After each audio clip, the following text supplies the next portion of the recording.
Oyez, oyez, bonjour, chers auditeurs de la Radiozone. Donc, bienvenue sur le podcast de la persévérance scolaire.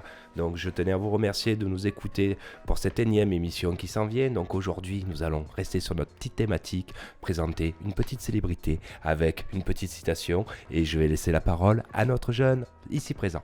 Donc oui, j'ai choisi de parler de Albert Einstein.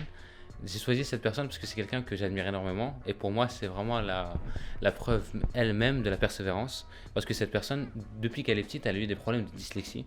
Elle a appris à parler vraiment tardivement, etc. Elle a eu des problèmes à l'école et même les profs et même les élèves et ses parents ont cru qu'il a eu des problèmes mentaux, etc. Il a même été renvoyé à cause de ça et il a été en échec scolaire pendant longtemps dans sa vie.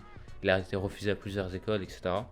Et le fait qu'il n'ait pas abandonné et qu'il ait continué et qu'il est même devenu un célèbre mathématicien et physicien, alors qu'au début personne ne croyait en lui, c'est vraiment une preuve née de la persévérance.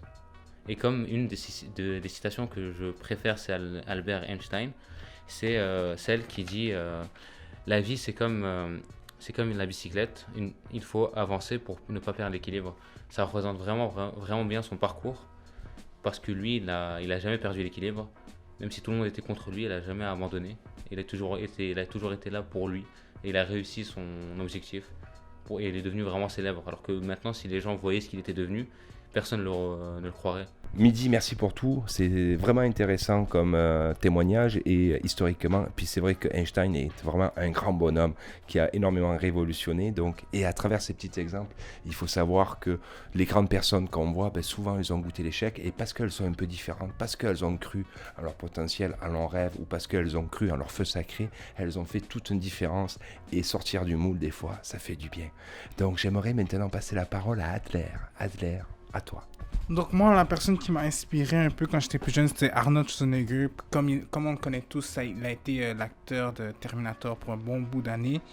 Il a aussi eu plusieurs trucs. Il a lu un article quand il était plus jeune de Mister Univers.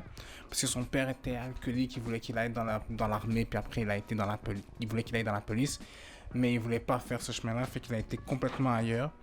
Puis, il a suivi les rêves de Ray Parks, qui était un bodybuilder avant, dans le temps.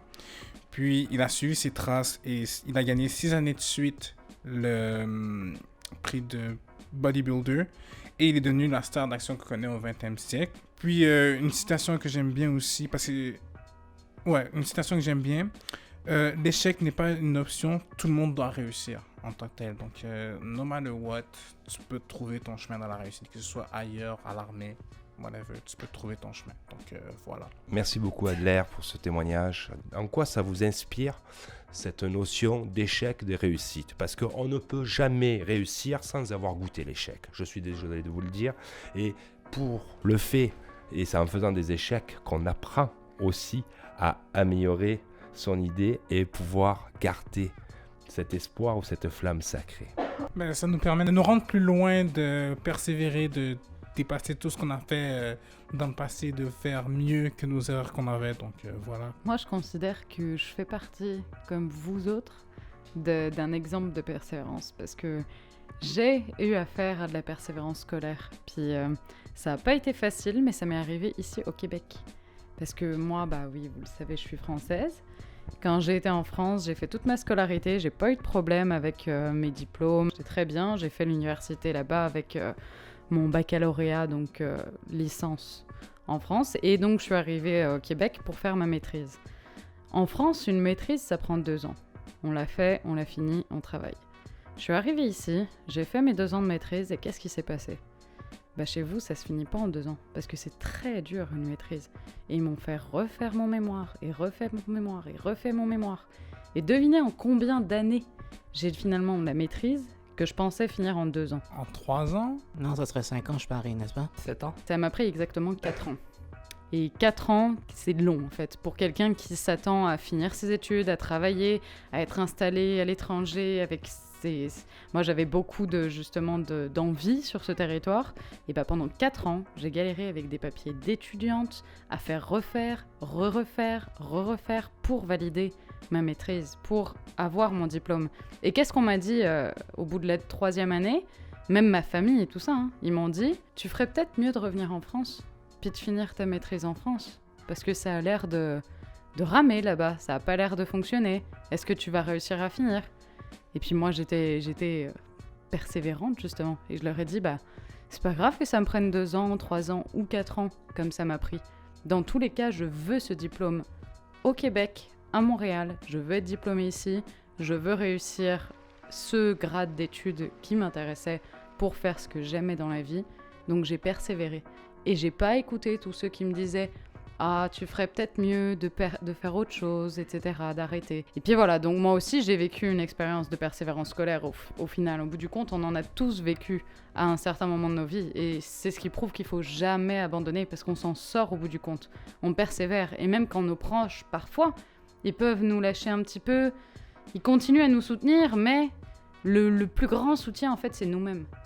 Même si on a des aides extérieures. Bon, de toute façon, il n'y a pas toujours non plus l'université qui fonctionne, parce que si on doit parler des histoires personnelles, je veux dire, moi à l'école, personnellement, j'ai redoublé 3 fois, puis ça m'a pas empêché de travailler comme intervenant en persévérance scolaire. Donc c'est juste qu'à un moment donné, c'est pas parce qu'on a des difficultés que ça ne fonctionne pas, qu'on doit renoncer au chemin. Et puis je vais vous dire une chose, c'est que moi rester comme intervenant, en fait j'avais ce petit rêve d'enfant, puis c'est qu'à moi-même que j'ai rendu des comptes, puis les personnes ou les professionnels qu'il y avait autour, il y en a eu des bons, il y en a eu des moins bons, mais j'ai fait mon trou tout seul, quoi. J'ai ramé tout seul dans ma barque et j'ai trouvé des alliés, donc il faut avoir un peu la foi par rapport à ça, tout faire sa différence. Est-ce qu'il y a quelqu'un parmi vous qui a envie de rajouter quelque chose, Mehdi?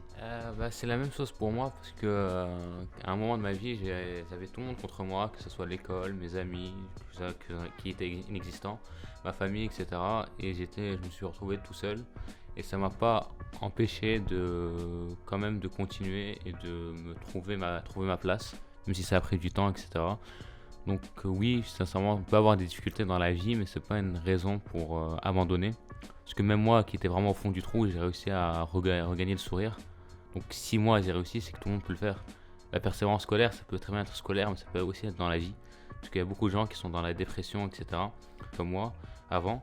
Et on peut réussir à passer sous cette dépression et retrouver des amis, des gens qui te comprennent, etc.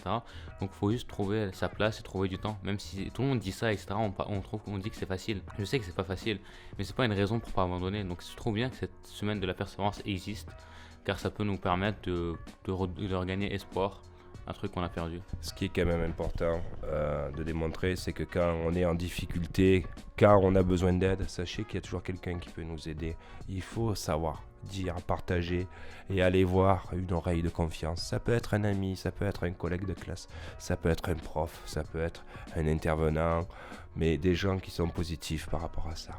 Donc voilà, pour clore un petit peu sur cette belle chronique sur la persévérance scolaire, je vais laisser la persévérance à Abderrahmane. Est-ce que tu aurais encore autre chose à nous partager? Je pense que la meilleure façon de terminer serait de vous lire une citation de Disney. Croyez en vos rêves, peu importe leur impossibilité. Merci beaucoup. Donc sur ce, je vous souhaite une bonne soirée. Merci et au revoir la communauté.